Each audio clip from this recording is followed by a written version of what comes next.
Magandang oras mga kababayan, mga ka-Golden Boy. Breaking news, merong nangyaring putukan sa loob mismo ng Senado. At ang sabi ng iba ay baka nanlaban si Bato de la Rosa dahil pinasok ito ng militar at kapulisan. So ito ang video courtesy ng The Billionario Channel, atin panoorin. Malaking gulo ito mga kababayan. Ito, pakinggan nyo.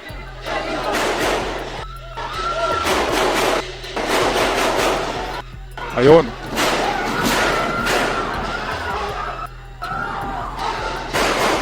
Ayun, maraming putok ito. Maraming putok na naririnig natin ha. Nasa 10 mahigit na yun. At hindi lang yan, ito pa.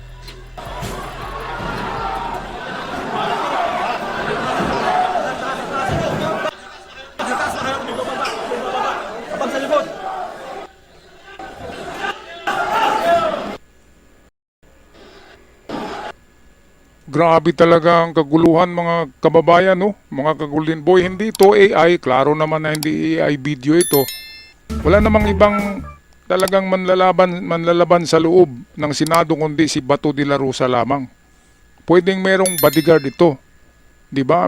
Pwedeng merong armadong bodyguard na dala niya sa loob o siya mismo ang nagdadala ng armas. Kasi bakit ganito na sa loob barilan, 'di ba? Wala namang mga baril yung mga senador dyan. Tanging si Bato lang naman ang aarestuhin sana nitong mga kapulisan, militar at NBI. Kaya ito, tapusin na natin itong maiksi na video courtesy ng Billionario Channel.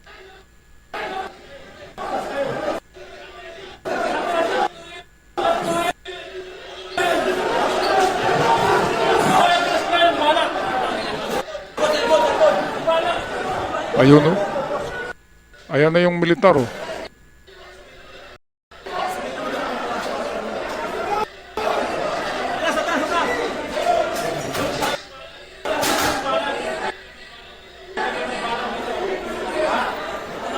Nagmatigas pa kasi si Bato eh. Nagmatigas pa kasi si Bato, kaya ito yung mangyayari dyan ay talagang kukunin siya sa dahas. Kapag hindi nakuha sa santong dasalan, santong paspasan. Kasi nga, ang kaso pala na may protective custody ka ng Senado ay mga kaso lamang kapag nakulong lamang sa 6 na taon. Pero kung ang sentensya ay 12 pataas, ay hindi pala yan covered ng Senate.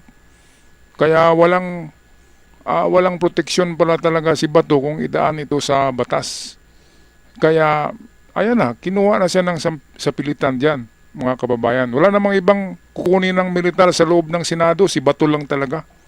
Kaya assumptions ko lang ito na si Bato yung nanlaban sa loob o bodyguard ni Bato. Bukas malalaman natin to kasi ang video ay hanggang dito lang eh. O ito.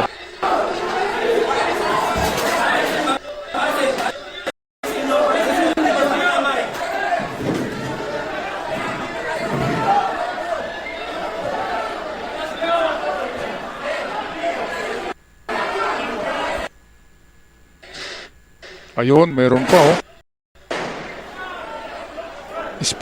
Sporadic firing. Ayun oh, meron pa. Talagang nalaban.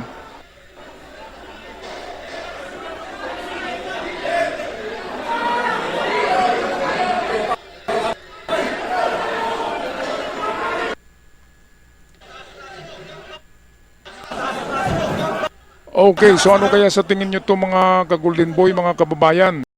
Sino bang pwedeng mag-amok sa loob ng Senado? Wala namang ibang aarestuhin dyan eh. So dalawa lang sa tingin ko, pwedeng may bodyguard dyan na diehard si Bato na siyang nagpaputok o si Bato mismo ang may dala na armas. Kasi sabi ni Bato, ayaw niyang sumurinder eh. Grabe. Baka magtapos sa hindi maganda ang buhay ni Bato kung ganun. Ay, hindi lang tayo mangunguna. Bukas abangan natin kung ano talaga to, breaking news talaga to, kung anong nangyaring barilan dyan sa loob ng Senado. Alright, so kung magpaalam na, maraming salamat sa nag-subscribe at sa nanonood na aking mga subscribers.